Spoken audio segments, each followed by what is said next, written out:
जय हिंद दोस्तों, स्वागत है आप सबका स्लीपी क्लासेस के यूट्यूब चैनल पे। उम्मीद करता हूं आप सब बहुत बहुत बढ़िया होंगे।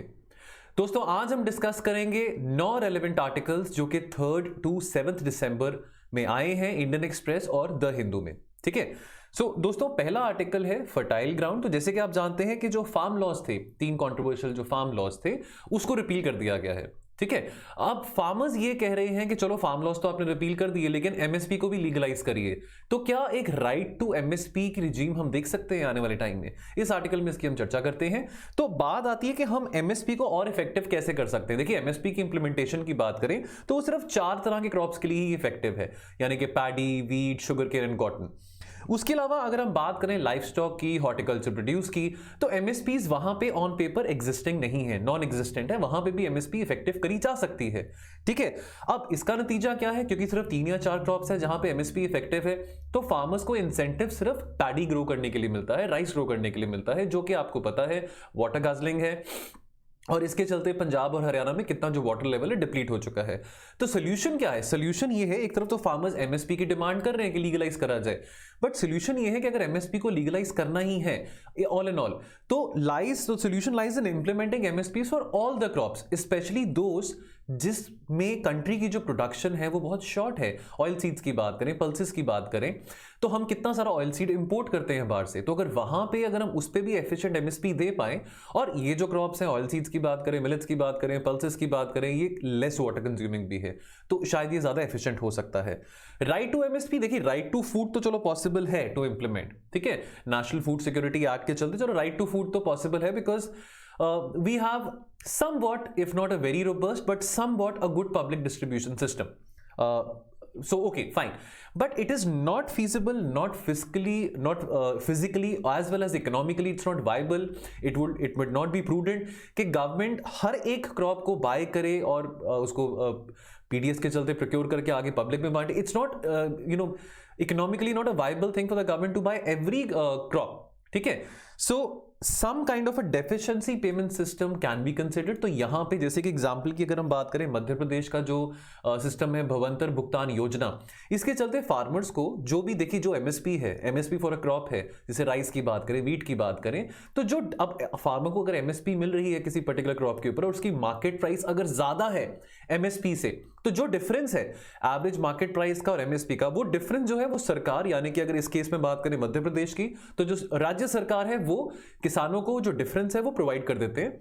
तो इस तरह का जो प्राइस डेफिशिएंट जो मैकेनिज्म है, जो डेफिशिएंट पेमेंट सिस्टम है, इस तरह का मैकेनिज्म बाकी राज्य भी एक्सप्लोर कर सकते हैं। बट ये कहना कि यूनियन गवर्नमेंट के सारे क्रॉप्स एक बार तो नोटिफाई कर दो, एमएसपी कर दो, बाद में वो सारे के सारे क्रॉप्स प्रोक्योर कर लो, तो वो इकोनॉमिकली वाइबल नहीं रहेगा। इस करके राइट टू एमएसपी की रिजीम में जाना seems to be not a wise thing as per this article. चलिए अगला आर्टिकल है अ कोड इन प्रोग्रेस। ठीक है, तो आपको पता है कि अभी विंटर सेशन चल रहा है पार्लियामेंट में, तो इसके चलते अभी इसको लेके बड़ी कंट्रोवर्सी है, असिस्टिव रिप्रोडक्टिव टेक्नोलॉजी बिल। तो इसका एक प्रस्ताव रखा गया है पार्लियामेंट में। नाउ पहली बात तो why was there a need felt for such legislation? देखिए, in the past 20 years there has been an increase in number of assisted reproductive technology clinics in India, and surprisingly that has been the highest in the world. Now obviously ये तो चलो उनका जो number है ART clinics का बढ़ रहा है, so obviously they are catering to large number of medical tourism also. जो टूरिस्ट आते हैं यहाँ पे, जो आते हैं मेडिकल पर्पसेस के लिए, सो ऑब्वियसली अगर हम कपल्स की बात करें तो यहाँ पे जो आते हैं if they want to have a baby, तो इस तरह की टेक्नोलॉजीज, इस तरह की जो क्लिनिक्स हैं उनको हेल्प करते हैं so that they can get a baby. So अगर इन टेक्नोलॉजीज की बात करें, असिस्टिव रिप्रोडक्टिव टेक्नोलॉजीज की बात करें, तो for example gamete donation, intra uterine dissemination, in vitro fertilisation, intra cytoplasmic sperm injection, तो ये टेक्नोलॉजीज हैं जो कि हेल्प करती हैं असिस्टिव रिप्रोडक्टिव सिस्टम में। नाउ आर दीज क्लिनिक्स, ये जो टेक्नोलॉजीज हैं, ये जो टेक्नोलॉजी इनेबल्ड क्लिनिक्स हैं, are they bound to grow in the future? Yes, they are definitely bound to grow in the future. Why? Because we are seeing अभी जो हमारा national family health survey जो data आया है, that clearly shows कि जो हमारा fertility rate है दैट इज डिक्लाइनिंग। ठीक है, तो टीएफआर की बात करें वो 2 हो चुका है। चलो declining fertility rate is a good thing, हमारे दो जैसे हम कहते हैं, बट काफी सारे लोग हैं जो आज के टाइम पे वो 22-23 की उम्र में शादी नहीं करवा रहे हैं, अब वो लेट मैरिजेस कर रहे हैं। ठीक है, लेट मैरिजेस करने में फिर और कॉम्प्लिकेशंस आ जाती हैं, बच्चे नहीं होते हैं, इस करके वो इस टेक्नोलॉजी के थ्रू, सरोगेसी है, असिस्टिव रिप्रोडक्टिव टेक्नोलॉजीज हैं, इसके थ्रू वो बेबी ले लेते हैं, ठीक है। और दूसरी बात, आज के टाइम पे लोग, अब देखिए ऑब्वियसली सोसाइटी इज चेंजिंग, शायद हम थोड़ा ज्यादा वेस्टर्नाइज्ड हो रहे हैं, सो आज के टाइम पे सिंगल पेरेंटहुड, सिंगल मदर्स हो या अगर सिंगल मेन हो, they want to adopt a baby through these technologies etcetera etcetera, so there has been an increasing provenance of single parenthood. Now what are the concerns related to this bill? तो पहली बात तो ये है that more than 80% of the clinics in the country offering ART facilities, they are not registered. तो अगर ऐसा bill आ जाता है so definitely इस legislation के थ्रू ये जो क्लिनिक्स हैं ये रजिस्टर्ड होने शुरू हो जाएंगे। ICMR की बात करें तो उन्होंने जो गाइडलाइंस हैं ART क्लिनिक्स की, they gave those guidelines back 16-17 years back in 2005. However, तब से लेके अब तक कोई लेजिस्लेटिव बैकिंग इसको नहीं मिली, ठीक है। अगर ये कानून बन जाता है, अगर ये लॉ बन जाता है, so it would be incumbent, it would be very mandatory for the clinics to ensure that जो कपल्स हैं या जो सिंगल वुमेन है, ठीक है, या जो गेमेट डोनर्स हैं, they are tested according to the guidelines जो कि ICMR ने 2005 में दी थी, ठीक है, ताकि प्रॉपर्ली इसको रेगुलेट हो सके, अनरेगुलेटेड ना हो इस करके। Now, progressive provisions क्या हैं of the bill? तो पहली बात, the bill stipulates that the clinics provide counseling about the chances of success. देखिए ART टेक्नोलॉजीज को लेकर अगर हम बात करें तो सक्सेसफुल भी हो सकता है, अनसक्सेसफुल भी हो सकता है, क्या उसकी कॉस्ट रहेगी, क्या उसके साइड इफेक्ट्स रहेंगे, खास करके औरतों के लिए जो कि गेमेट डोनर्स हैं, जो कि वो ले रहे हैं, जो स्पर्म्स लेंगे, तो उसका साइड इफेक्ट क्या हो सकता है, ठीक है, और including that of multiple pregnancies. Importantly, this talks about the informed consent of the donors, जो अपना अगर sperm donate कर रहे हैं या eggs donate कर रहे हैं, तो this talks about such people as well, and this legalizes ART procedures for live-in couples and single women. चलो आज के टाइम में बहुत ट्रेंड है लिव इन कपल्स का भी, सिंगल वुमेन का भी, सिंगल मदर्स हो या अगर मान लीजिए किसी औरत का अगर सेपरेशन हो गया मैरिज के बाद but she still wants to have a baby despite she is not married, तो खैर no that is a social shift in the society. But despite that fact इस बिल में कोई प्रोविजन सिंगल मेल पेरेंट्स के लिए या lesbian gay community के लिए नहीं है। जो ट्रांसजेंडर कम्युनिटी है, जो लेस्बियन कम्युनिटी है, गे कम्युनिटी है, उनके लिए इसमें कोई प्रोविजन नहीं है। आफ्टर ऑल अगर उनके लिए ऐसा प्रोविजन इसमें नहीं है, so this goes against the spirit of supreme courts landmark verdict in the Navtej जोहार वर्सेस यूनियन ऑफ इंडिया, जहां पे इस बात की, देखिए उस बात की लिबर्टी दी गई थी कि चाहे लेस्बियन कपल है, चाहे ट्रांसजेंडर है, चाहे गे कपल है, वो भी पेरेंटहुड एंजॉय कर सकते हैं, वो भी बच्चा या तो सरोगेसी के थ्रू या इन असिस्टिव रिप्रोडक्टिव टेक्नोलॉजीज के थ्रू वो बेबी ले सकते हैं। So they also have the right to be a parent. So इस बिल में ऐसा कोई प्रोविजन LGBTQ कम्युनिटी के लिए नहीं है ना, दिस इज अ कंसर्न। चलिए अगला article written by Ashok Gulati, बहुत अच्छा लिखते हैं, जैसे कि मैं बार बार कहता रहता हूं कि नोटेड एग्रीकल्चर इकोनॉमिस्ट हैं, तो इनके आर्टिकल्स काफी अच्छे आते हैं। एग्रीकल्चर रिलेटेड बात करें, इस आर्टिकल में उन्होंने क्या मेंशन करा है, अब ये दिल्ली में रहते हैं तो ये आपको पता है कि नवंबर का महीना पीछे निकला है, दिवाली के बाद दिल्ली की जो हवा है वो बहुत प्रदूषित थी। हम बात करें पराली की, स्टबल बर्निंग की, तो उसके कारण भी बहुत पोल्यूशन का प्रॉब्लम दिल्ली में रहता है, ठीक है ना। Fresh air is a luxury इन दिल्ली, तो क्या कहते हैं, पहली बात कि दिल्ली का जो एयर क्वालिटी इंडेक्स है, तो अगर नवंबर 15 की बात करें, was very worse, that was around 312। अगर कंपेयर करें एयर क्वालिटी इंडेक्स को विद सिटीज लाइक बीजिंग 91 पे, ब्यूनस एरीज जो कि अर्जेंटीना में है एट 26 एंड कैनबरा एट 20, तो जो एयर क्वालिटी इंडेक्स हमारा है दिल्ली की बात करें तो वो बहुत ही वर्स्ट है। और हैरानगी की बात ये है, अब देखिए ये जो लाइन है ये आप कोट कर सकते हैं आंसर्स में, जब भी कोई ऐसा आपको क्वेश्चन पूछा गया है जहां पे पोल्यूशन की बात हो रही है, फ्रेश एयर की बात हो रही है, एयर क्वालिटी की बात हो रही है, तो एक छोटी सी लाइन आप वहां पे कोट कर सकते हैं that of the 30 most polluted cities in the world 22 cities are in India. This is a grave concern. अब यहां पे एक चार्ट बनाया है, ग्रीन हाउस गैस जनरेशन की बात करें तो मैक्सिमम जो जनरेशन है ग्रीन हाउस गैस की, that is because of the energy, जो इलेक्ट्रिसिटी जनरेट होती है because of the coal based thermal power plants. तो मैक्सिमम जो ग्रीन हाउस गैस जनरेशन है 44% is because of the coal based electricity generation, followed by construction, agriculture, transport, industrial process and waste burning, ठीक है। Now solar energy is the future, क्योंकि देखिए 44% अगर greenhouse gas generation is because of coal based thermal plants, तो definitely we have to move towards renewable energy which is solar and wind energy. So prime minister has done a commendable job in the recently concluded COP26 at Glasgow, जहां पे ये commit किया गया that bye 2030 हम अपनी जो electricity generation है वो 50% जो है वो रिन्यूएबल एनर्जी रिसोर्सेज से होगी।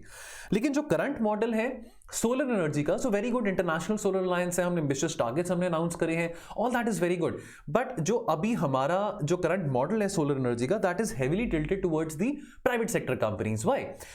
विच is good, but corporates are setting up large solar farms on degraded और less fertile lands for a period of 25 to 30 years. Now that is fine, but यहां पे इस आर्टिकल में एक बहुत अच्छा आइडिया दिया गया है अबाउट सोलर ट्रीज कि अगर एज अ थर्ड क्रॉप चलो प्राइवेट सेक्टर अपनी तरफ से एक अच्छा रिस्पॉन्सिबली काम कर रहा है, सोलर एनर्जी जनरेशन हो रही है.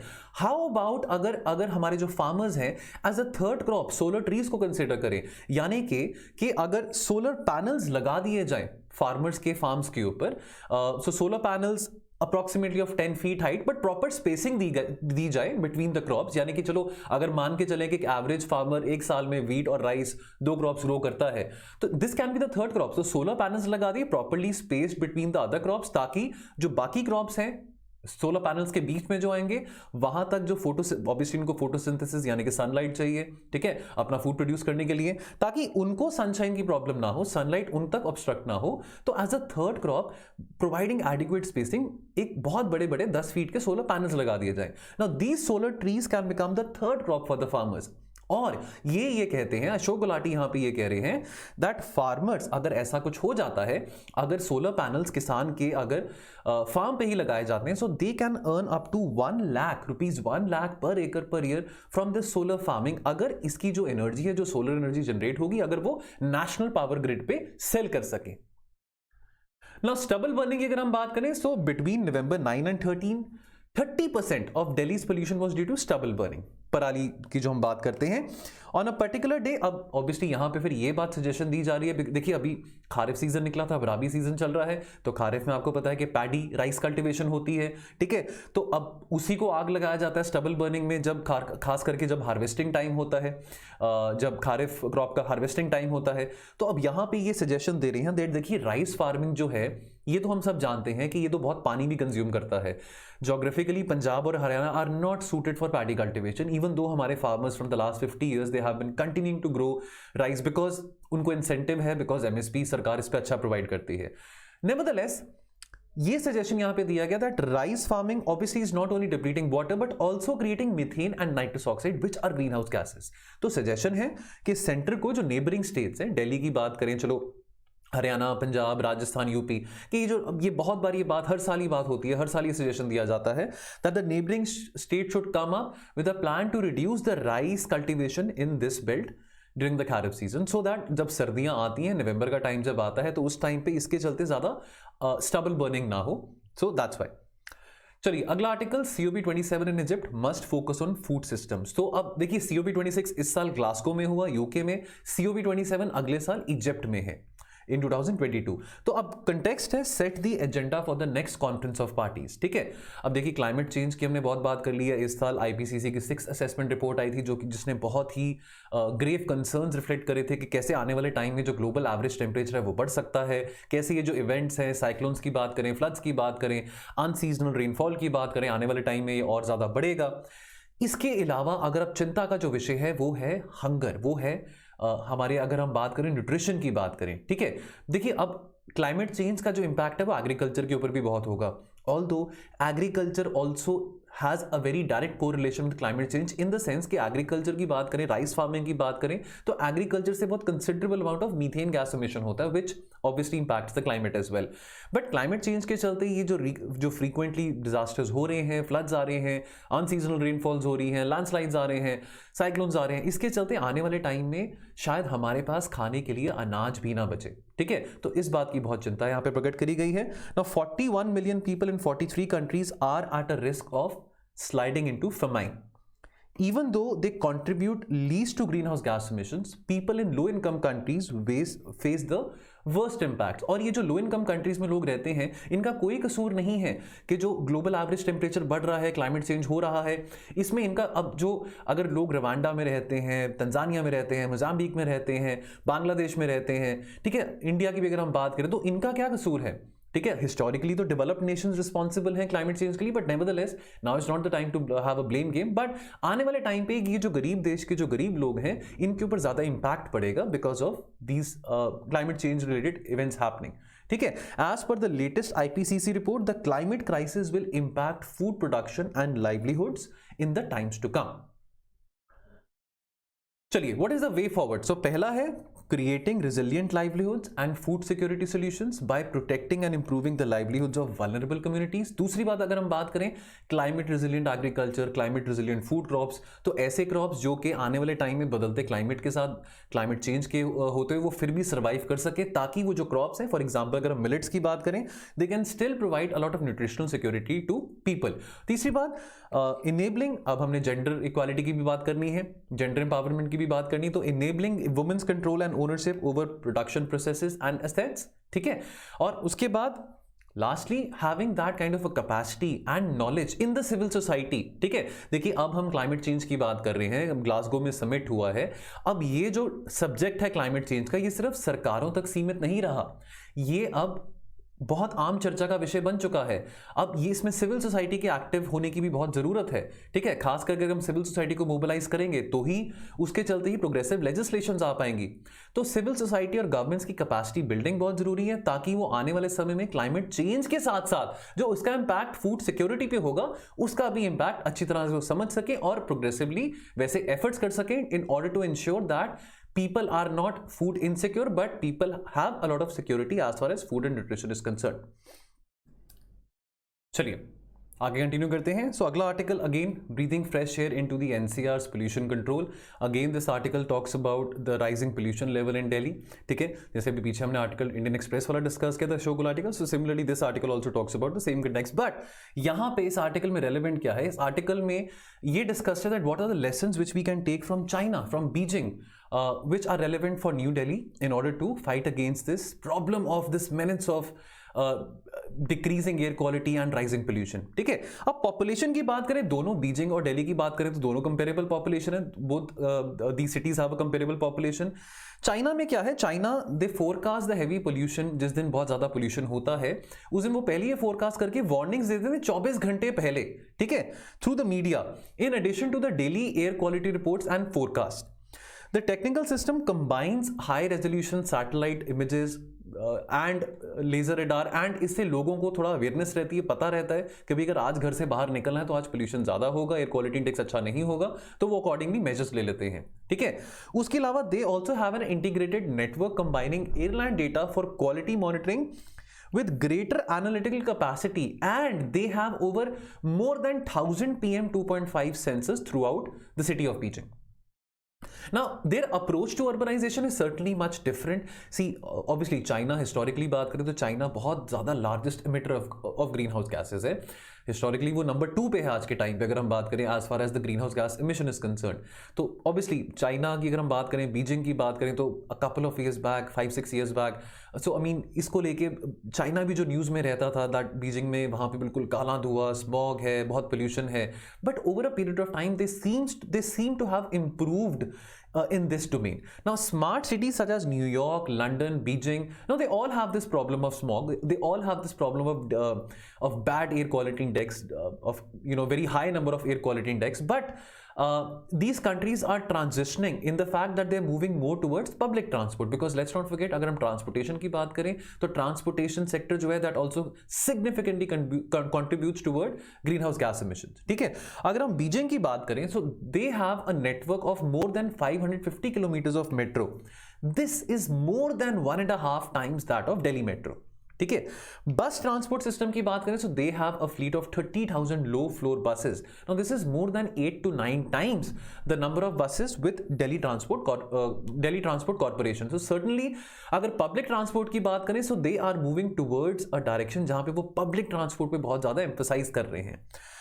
फिगर्स की बात करें, so you can always quote such figures in the answers. अगर इंटरनेशनल एक हमको पर्सपेक्टिव देना है, इंटरनेशनल डिफरेंस देना है as far as public transport is concerned in India and the other countries, तो चाइना में 72% of the travel is completed by public transport, compared with 37% in Japan, 17% in Europe, and 10% in US. So China surprisingly is leading much ahead, many miles ahead in terms of public transport. Vehicle policy की बात करें, now China has a very strict policy of phasing out older vehicles which make the most significant contribution. They generate a lot of greenhouse gases in the atmosphere. Beijing की बात करें, देखिए हम अपने electric vehicle mission की बात करें तो हम 2030 तक सपना देख रहे हैं दैट हम इलेक्ट्रिक व्हीकल मोबिलिटी ज़्यादा बढ़ा देंगे. अगर चाइना की बात करें तो Beijing already by just in couple of months 2022 तो आ ही गया है, they plan to have 48 lakh charging points by 2022 to push the use of electric vehicles. Delhi की बात करें तो हमारे यहाँ पे जो बड़े बड़े शहर हैं, दिल्ली की बात करें, मुंबई की बात करें, पुणे की बात करें, वहां पे लोगों की संख्या कम है और गाड़ियों की संख्या बहुत ज्यादा है. Now Delhi has nearly 2 times the number of registered vehicles than Beijing. Now this is very concerning. चलिए अगला article, China and sea India at dock. So this article is written by Arun Prakash, ये फॉर्मर चीफ रह चुके Indian navy के. Now what does he write? So obviously यहाँ पे बात की जा रही है चाइना का मैरीटाइम बिल्डअप विज़-अ-वी इंडिया का मैरीटाइम बिल्डअप. ठीक है, obviously India and China they don't have the best of the best relations, but there are many things which are worth being inspired from China. ना China का जो 2019 में defence white paper release किया गया था, वहां पे बहुत कैटेगोरिकली डिक्लेयर किया गया था that overseas interests are a crucial part of China's national interest. Very unapologetically they claimed that. तो चाहे वो अब ये जो इशारा किया जा रहा है इंडो पैसिफिक के टुवर्ड्स किया जा रहा है. ठीक है, बात करें अगर 1950 की, सो जो पीपल लिबरेशन आर्मी नेवी जो है PLAN है, that was equipped with warships and submarines which was supplied to China back in 1950 by the Soviets. Recently 2012 में अगर हम बात करें, हु जिनताओ जो कि चाइना के प्रेसिडेंट भी थे 2003 से लेकर 2013 तक और जनरल सेक्रेटरी थे कम्युनिस्ट पार्टी के, उन्होंने 2012 में ये कहा था दैट लुक, चाइना जो है that aims to become not just a maritime power but a maritime great power. Now they don't hold any apology for that. Unapologetically they say that look, we have our dream to become a very very great power. Now noting the giant strides in shipbuilding made by countries like Japan and South Korea, China also embarked upon this course of modernization and corporatization of the shipbuilding sector. Now उन्होंने China में 2010 में यानी कि आज से 12 साल पहले ही ship building को एक strategic sector, strategic industry declare कर दिया गया था. ठीक है, and eventually they became world leader in the domain of shipbuilding. Now India का रिस्पॉन्स क्या है to maritime rise of China? Certainly China का जो एस्पिरेशन है to become a great maritime power is much beyond than their ambition of one belt one road or belt and road initiative as we say. Now China today already outstrips the US Navy, which is expected to grow, and China is expected to grow to 460 ships by 2030. So this is obviously not only concerning for India but also very much in concern for USA as well. India has neither the economic and industrial wherewithal nor the need to compete in naval arms race with China.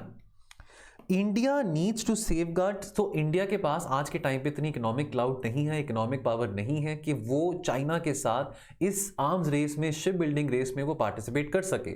So India needs to safeguard.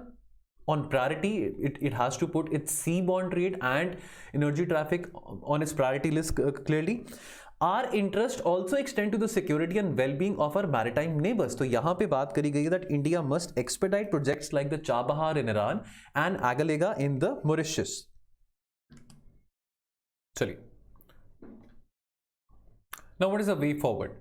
Now जो पीछे proposals दिए गए थे to enhance to increase the navy's share of defence budget from around 10 to 12% to around 18 to 20%, they seem to be justified. अगर हमने China का अगर हमने मुकाबला करना है शिप बिल्डिंग सेक्टर में, अगर हमने बहुत अपने आप देखिए, हम now US sees India as the pivot to the Indo-Pacific region. ठीक है, we proudly want to claim the title of being the net security provider in the Indo-Pacific region.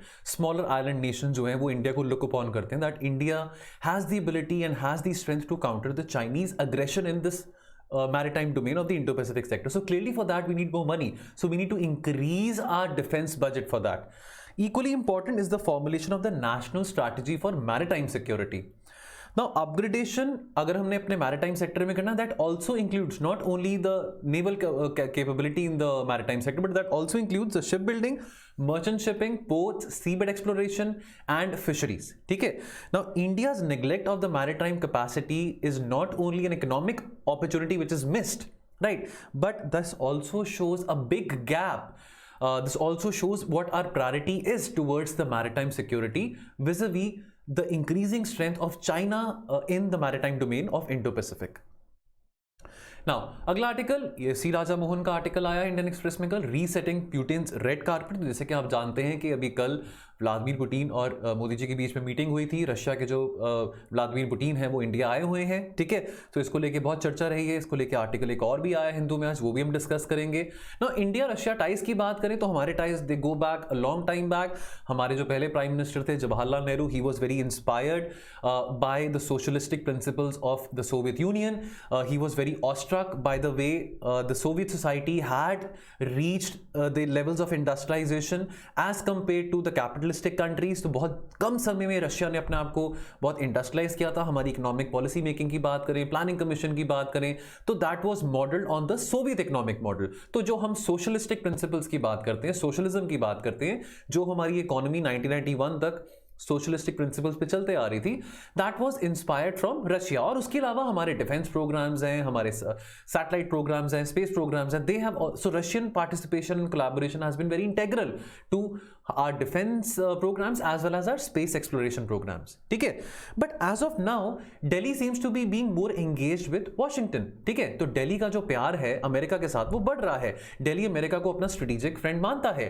और हम देख रहे हैं कि उसी तरह पैरेलली रशिया की बात करें तो वो चाइना के साथ नजदीकियां अपनी बहुत बढ़ा रहा है। आज के टाइम पे रशिया और चाइना के रिलेशंस बहुत ज्यादा अच्छे हैं, they are very tighter now, right. Now Delhi and Moscow have problems with the best friend of the other. Delhi has a problem because Delhi और चाइना की नहीं बनती है, और मॉस्को और यानी कि रशिया और चाइना वो अच्छे फ्रेंड्स हैं। और रशिया को इस बात की प्रॉब्लम है that why is India very close to America, because traditionally see international politics can be very funny. After all national interests they keep on changing as we evolve in time. तो आज के time पे शायद India का national interest में भी अपनी strategic partnership America के साथ बढ़ाने में है, और रशिया का जो एक नेशनल इंटरेस्ट है वो मे बी चाइना के साथ अपनी स्ट्रेटेजिक पार्टनरशिप बढ़ाने में है, ठीक है। With you know the course of time things change, we don't know 5 years के बाद 10 years के बाद सिचुएशन कैसी अनफोल्ड होगी, ठीक है। बट सी राजा मोहन यहाँ पे ये कह रहे हैं that intensifying the relationship won't be just enough, ठीक है। आज के टाइम पे हम इस बात को एक्सेप्ट कर चुके हैं दैट रशिया चाइना के ज्यादा क्लोज है, और सिमिलरली चाइना भी इस बात को एक्सेप्ट कर चुका है that look these people Indians are more close to America at the moment. Now this won't be ना, अगर हम अपने स्ट्रेटेजिक साइड को और इंटेंसिफाई करें, we also have to engage with Russia bilaterally on the economic aspects as well. Now, अगर हम USA और रशिया के रिलेशंस की बात करें, so evolving USA Russia relations, so in the past अगर हम जॉर्ज बुश की बात करें, बैरक ओबामा की बात करें, now they have made repeated attempts in order to improve their relations with India, their relations with Russia. And let me also tell you, अगर Russia और यूएस के रिलेशंस अच्छे होते हैं, now that is in good national interest, that is a good strategic interest for India as well, because if the relationship between Washington and Moscow is less controversial, less conflictual, now that is a huge relief for India, because that gives India the leverage to engage with America and Russia at the same time, not really upsetting both of them that why is India being close to each one of them, ठीक है। अब Donald Trump की बात करें, Donald Trump के relations अच्छे थे Putin के साथ, लेकिन डोनाल्ड ट्रंप रशिया के टुवर्ड्स इतने हार्ड भी नहीं थे जितने ट्रेडिशनली सारे अमेरिकन प्रेसिडेंट्स रह चुके हैं। But Donald Trump also did not want to confront the entire political establishment, because 2016 में जब डोनाल्ड ट्रंप प्रेसिडेंट बने थे तो एलिगेशंस ये थी कि डोनाल्ड ट्रंप को प्रेसिडेंट बनने में और हिलरी क्लिंटन जो डेमोक्रेटिक पार्टी के कैंडिडेट थे उनका हारने में रशिया का बहुत बड़ा रोल था, कि रशिया ने इलेक्शंस में इंटरफेयर किया था, जिसके चलते डोनाल्ड ट्रंप प्रेसिडेंट बने।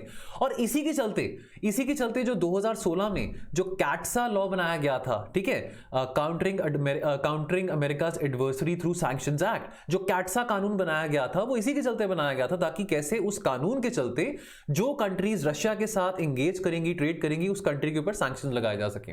डोनाल्ड ट्रंप इस कानून के बहुत बड़े फैन नहीं थे। अब बाइडेन की बात करें तो Biden administration recognises the importance of ending this crisis in the US Russian relations. अभी प्रेजेंटली अमेरिका की जो एंगेजमेंट है, अमेरिका का जो फोकस है वो है चाइना को कंटेन करना। और अब अमेरिका ये भी जानता है कि चाइना को कंटेन अकेले तो यूएसए कर नहीं सकता, तो USA is making small alliances, like minded alliances, India के साथ हो, जापान के साथ हो, ऑस्ट्रेलिया के साथ हो, जो मिनीलेटरल अलायंसेस यूएसए बना रहा है। तो अगर आने वाले टाइम में अगर जो बाइडेन सक्सेसफुल रहते हैं व्लादिमीर पुतिन के साथ भी एक अच्छी फ्रेंडशिप करने में, एक अच्छा रिलेशन बनाने में, तो ऑब्वियसली जो कि बहुत आइडियलिस्टिक बात है, it be very interesting to see that how both of them are able to contain China when Putin when Russia is very very close historically, आज के टाइम पे जो रशिया और चाइना की बात करें वो आज के टाइम पे बहुत क्लोज हैं, ठीक है। So but evolution of US and Russia relations are also happening in the due course of time. Economic aspects of India-Russia relations की बात करें, now India and Russia have a great freedom in the economic domain. Okay, अब यहाँ पे अगर हम बात करें इकोनॉमिक डोमेन की बात करें तो हम बहुत सारा डिफेंस अगर इक्विपमेंट्स की बात करें, आर्म्स एंड एमिनेशंस की बात करें, वो हम रशिया से बहुत इंपोर्ट करते हैं। वो लेवरेज है हमारे पास, लेकिन अब अभी आपको पता होगा अभी हमने S-400 मिसाइल्स रशिया से मंगाई थी, लेकिन उसके चलते अमेरिका का वो एक डंडा भी था, अमेरिका का एक खतरा भी था कि अमेरिका हमारे ऊपर कैट्सा सैंक्शंस लगा सकता है, जो कैट्सा कानून के चलते सैंक्शंस है वो लगा सकता है। Nevertheless India and Russia they still have freedom in the economic domain, but इसको इतना कंक्रीटाइज नहीं किया गया। देखिए हमारा जो ट्रेड है रशिया के साथ that is still about $10 billion. Compare this with China और रशिया का trade that is more than $100 billion. Compare this with India and China का trade that is also more than $100 billion. Although trade deficit जो है, I mean जो trade है वो ज्यादा favourable is towards China, not towards us. तो अगर India का चाइना के साथ, जिसके इंडिया और चाइना के रिश्ते इतने अच्छे नहीं हैं, काफी हॉस्टिलिटी है, लेकिन तभी भी हम $100 बिलियन से ज्यादा ट्रेड कर रहे हैं, तो what is stopping us from having a huge trade with Russia as well, right? Now persistent conflict with America, with Europe, with Japan, now this is also bringing Russia more closer to China. Now what is the way forward? Now Russia knows India's strategic cooperation with the US and Russia accepts that fact, right? So Russia knows that okay, India's strategic cooperation with US has acquired an unstoppable momentum. So fine, इस बात को Russia ने accept कर लिया है। Delhi also knows that look, we have no veto, हम Russia को नहीं कह सकते दैट आप चाइना के साथ इतने क्लोज क्यों हो, हम रशिया को ये नहीं कह सकते दैट लुक आप चाइना के साथ अपनी स्ट्रेटेजिक पार्टनरशिप और फ्रेंडशिप क्यों बढ़ा रहे हो, ठीक है। सो मतलब अगर हम इंडिया की बात करें, इंडिया तो रशिया को यही कह रहा है कि मैं तुम्हें भूल जाऊं ये हो नहीं सकता, और तुम मुझे भूल जाओ ये मैं होने नहीं दूंगा, ठीक है। जैसे वो धड़कन मूवी में डायलॉग सुनील शेट्टी ने शिल्पा शेट्टी को कहा था, ठीक है। तो कुछ ऐसा न्यू दिल्ली रशिया को कहना चाह रहा था, लुक हम आपको भूलने को तैयार नहीं हैं, और आप हमको भूल जाएंगे तो ऐसा हम बिल्कुल नहीं होने देंगे, हमारी दोस्ती अपनी जगह बिल्कुल बरकरार रहेगी, हम अपने फ्रेंड्स बने हैं, बहुत पुराने अरसे से हमारा अच्छा रिलेशन है, तो हम अपने बीच में क्यों दूरियां लेके आए। सो इंडिया तो रशिया को नहीं अबैंडन करना चाहता, और रशिया भी इंडिया को अबैंडन नहीं करना चाहता, ठीक है। Now, Putin's visit to India must generate a better understanding of each other's imperatives.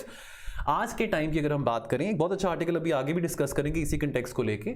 आज के टाइम की अगर हम बात करें तो बहुत जरूरी है इंडिया और रशिया का अपने कन्वर्जेंसेस के ऊपर फोकस करना, ना कि अपने डाइवर्जेंसेस के ऊपर। डाइवर्जेंस क्या है? यानी कि जहां पे इंडिया और रशिया की अग्रीमेंट नहीं है, यानी कि रशिया को नहीं पसंद कि इंडिया अमेरिका के साथ क्यों इतना क्लोज है, और हमको ये नहीं पसंद कि भाई एक तरफ हम मैरिटाइम ट्रेड की बात कर रहे हैं, इंडो पैसिफिक की बात कर रहे हैं, और वहां पे इंडो पैसिफिक में हम चाइना को कंटेन करने की बात करें, लेकिन वहां पे चाइना और रशिया बहुत अच्छे फ्रेंड्स हैं। लेकिन उसके अलावा जो कन्वर्जेंसेस हैं, अगर हम अफगानिस्तान की बात करें, ठीक है, हम सेंट्रल एशियन रीजन की बात करें, तो यहाँ पे बहुत एक अच्छा अवसर है इंडिया और रशिया दोनों को to become important stakeholders in the Afghanistan region. After all अभी तक तो चाइना और पाकिस्तान ने हमको ब्लॉक करा है कि अफगानिस्तान में किसी भी किस्म की प्रेजेंस हम ना शो कर सकें, या कैसे इंडिया को बिल्कुल जीरो, जैसे पाकिस्तान और चाइना की कोशिश रही है कि कैसे इंडिया की प्रेजेंस बिल्कुल जीरो हो सके अफगानिस्तान में। लेकिन जो अफगानिस्तान में भी ट्रांजिशन हो रहा है, तो वहां पे रशिया और इंडिया भी बहुत अच्छा सिनर्जी के साथ, बहुत कोलैबोरेशन के साथ वहां पे काम कर सकते हैं। वहां पे जो भी ट्रांजिशन हो रहा है, वहां की जो सिविल सोसाइटी है, उनके साथ एक अच्छे लिंक्स एस्टैब्लिश कर सकते हैं, ठीक है। So that is one thing, and obviously the Indo Pacific. Now Indo Pacific में फिर भी बहुत आइडियलिस्टिक है कहना, बिकॉज इंडो पैसिफिक में इंडिया अगर आज के टाइम पे यूएसए के साथ इतना क्लोज है, क्वाड है, वहां पे क्वाड का ब्लॉक बनाया हुआ है, it will be very very idealistic to assume कि इंडिया और रशिया भी इंडो पैसिफिक में कुछ, बट अगेन इंटरनेशनल रिलेशंस में नथिंग इज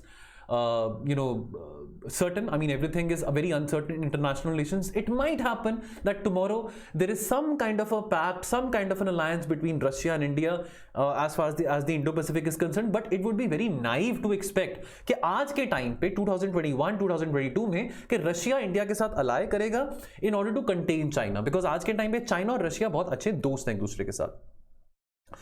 अगला आर्टिकल अगेन ये हिंदू में आज आया, expanding India's engagement envelope with Russia. Now this article is again in the context of Vladimir Putin visit to India, right. Now this is the 21st India Russia summit, so this has been happening from the last 21 years. Now this highlights the constant efforts by both the leaders to nurture and to provide impetus to India Russia special and privileged strategic partnership, ठीक है, so we have a special and privilege strategic partnership despite the fact that today we see America as a more strategic friend than Russia.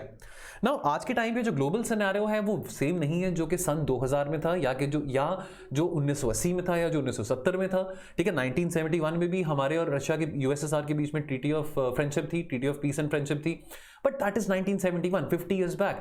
हम बात करें सन 2000 की तो भी global scenario same नहीं था जैसे आज है। आज के टाइम पे ग्लोबल सिनेरियो डिफरेंट है। तो आज के टाइम पे दोनों देशों के लिए और इंपॉर्टेंट है दैट कैसे, अब हमारी पुरानी दोस्ती है, हम पुराने फ्रेंड्स रह चुके हैं, तो ऑब्वियसली हम एक दूसरे का साथ निभाना चाहेंगे, एक दूसरे को अबैंडन नहीं करना चाहेंगे। ठीक है, now we need to ensure that how can we ensure sensitivity towards our mutual interest. As I said that there might be divergences but we have to harness and focus more on the convergences between India and Russia. Now, strategic partnership की बात करें या practical and result oriented approach, this will certainly pave the way forward for the most reliable partnership. India Russia relations की बात करें, they have withstood the test of the time and the ever shifting nature of the national interests. Right, so national interest they keep on changing, बड़ी अच्छी यहाँ पे line लिखी है, ever changing ever shifting nature of the national interest. तो national interest आज के time पे शायद हमारे और हैं, आज के टाइम पे हमारा नेशनल इंटरेस्ट है how to contain China. You never know, आज से 10 साल बाद हमारा नेशनल इंटरेस्ट कुछ और भी हो सकता है। सो विद इवॉल्विंग, और रशिया का नेशनल इंटरेस्ट भी इवॉल्व करेगा, चेंज करेगा, because after all there are no permanent friends and there are no permanent enemies. It's all about national interest which keeps on changing in international relations. ठीक है, India has emerged as of now 2021 as an economic powerhouse and India as a key stakeholder। हम बात करें अगर global debate की, चाहे वो climate change की है, चाहे वो इंटरनेशनल ट्रेड की है, WTO और the problem of terrorism, so India has its views, India is opinionated on many issues at various forums। So Russia cannot ignore India. So again, these areas, climate change, trade, terrorism, these are areas of convergence between India and Russia। Existing strategic structure की बात करें तो जो declaration था India Russia strategic partnership का, that goes back to October 2000, 21 years back, right? Now the Mr. Putin's visit to India in December 2010, again 12 years back, now that heralded a new chapter in the India-Russia ties when the strategic partnership was transformed, was elevated to the level of a special and privileged strategic partnership। ठीक है, सो हमारा जो strategic partnership है Russia के साथ, हमारी जो engagement है रशिया के साथ, अब obviously Russia is so important for us, we can not ignore Russia. ठीक है, तो हम उसको नहीं भूल सकते और ना हम चाहेंगे कि वो हमको भूले। ठीक है, और रशिया हमको भूल जाए हम होने नहीं देंगे, जैसे वो मैंने मूवी का डायलॉग आपको भी कुछ मिनट पहले बताया था। ठीक है, सो डेफिनेटली हम रशिया को बार बार कह रहे हैं, again we are saying to Russia again again that हम आपको नहीं भूलना चाहते हैं, ये नहीं हो सकता, और आप हमको भूल जाएंगे ये हम होने नहीं देंगे। सो certainly we have to focus on the area of convergences more and more between India and Russia। now convergences and divergences की बात करें तो divergence तो देखिए mostly एक है in terms of geostrategy, Russia is aligned with China and India is more tilted towards America as of now things are concerned। ठीक है, आज के टाइम पे 2021 में ये डाइवर्जेंस है सबसे बड़ा। कन्वर्जेंसेस की बात करें सो Russia is a key and principal suppliers of arms and ammunitions to India, यानी कि हमारे जो आर्म्ड फोर्सेज हैं, so over 60% of the weapons which are Indian armed forces have, they are Soviet made, Russian made। India recently inducted the S-400 Triumph missile system। इसके चलते हमको USA का भी बहुत खतरा था, थ्रेट था, डंडा था यूएसए का कि हमारे ऊपर कैटसा सैंक्शंस लग सकते हैं, नहीं लगे और ना लगने भी थे, but anyhow we are still able to leverage our relation with Russia despite the fact America is very hell bent how America can curb our relationship with Russia, but nevertheless we have maintained our ties with Russia। तो Sukhoi Su-30 fighter aircraft की बात करें, T-90 tanks की बात करें, ठीक है, तो ये सब जो हैं they are key weapons in the Indian armed forces, again they are Russian made, right. BrahMos missile system की बात करें, so this was a successful collaboration of the joint research between India and Russia। Science and technology की बात करें, cryogenic हम engine की बात करें, हमारे स्पेस प्रोग्राम्स की बात करें, तो कितना हमारा जो स्पेस प्रोग्राम्स है they are obviously, I mean we took a lot of inspiration from the then Soviet Russia for our space exploration programs, right? So that has been the key driving force between India and Russia for a long time। Now 2+2 mechanism, ये नया mechanism अभी इसी summit में introduce किया गया है। ये 2+2 mechanism हमारा ऑस्ट्रेलिया के साथ भी है, अमेरिका के साथ भी है।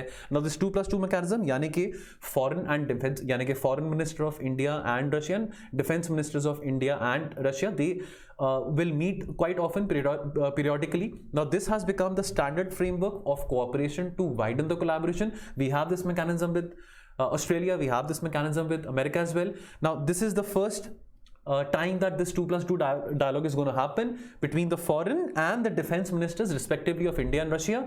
Now this obviously will enhance the result oriented approach towards both the countries, and this will deliberate upon the regional and global matters of mutual concern. Afghanistan की इंस्टेबिलिटी की बात करें, सेंट्रल एशियन इंस्टेबिलिटी की बात करें, क्लाइमेट चेंज की बात करें, पैंडेमिक की बात करें, ये सब एरियाज ऑफ कन्वर्जेंसेस। तो as we focus more on the convergence, as we focus more on the areas जहां पे इंडिया रशिया और ज्यादा कोलैबोरेट कर सकते हैं, तो वैसे ही जो डाइवर्जेंस के कॉजेज हैं वो अपने आप थोड़ा दूर हो जाते हैं।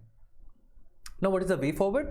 Now India and Russia, they need to work together in a trilateral manner, यानी कि India, Russia, Japan, India, Russia, South Korea, maybe India, Russia, Australia, I mean, ताकि एक minilateral mechanism में इंडिया और रशिया कैसे किसी और भी कंट्री के साथ अलाइन करके स्पेसिफिकली जो इश्यूज हैं सेंट्रल एशिया के ओरिएंटेड या साउथ ईस्ट एशिया के ओरिएंटेड, वहां पे कैसे इंडिया और रशिया अपनी कोलैबोरेशन के थ्रू वहां पे ज्यादा एक स्टेबिलिटी प्रोवाइड कर सकते हैं। ठीक है, growing collaboration can be a force of stability and this will bring more diversity to the region with strengthening multilateralism. देखिए, मल्टीलेटरलिज्म का स्ट्रेंथन होना और मिनीलेटरलिज्म का दोनों में फर्क है। ठीक है, आफ्टर ऑल मल्टीलेटरलिज्म को स्ट्रेंथन करना was USA's also long term objective, because अगर मल्टीलेटरलिज्म यूएस लेड अगर मल्टीलेटरल बॉडीज अगर सेटअप हैं, अगर वो स्ट्रेंथन है, तो यूएस की जो ऑटोनॉमी है, जो हेजेमनी है, दैट इज इंटैक्ट, राइट। आज के टाइम पे हम मिनीलेटरलिज्म देख रहे हैं, यानी कि जैसे क्वाड की बात करें, चलो मिनीलेटरलिज्म पहले भी देख रहे थे, 10 साल पहले ब्रिक्स भी था, वो भी एक मिनीलेटरलिज्म का एग्जांपल है। अब ब्रिक्स में तो रशिया भी है, इंडिया भी है, ठीक है, चाइना भी है, तो लेकिन आज के टाइम पे ब्रिक्स को लेकर इतनी बात नहीं की जा रही है।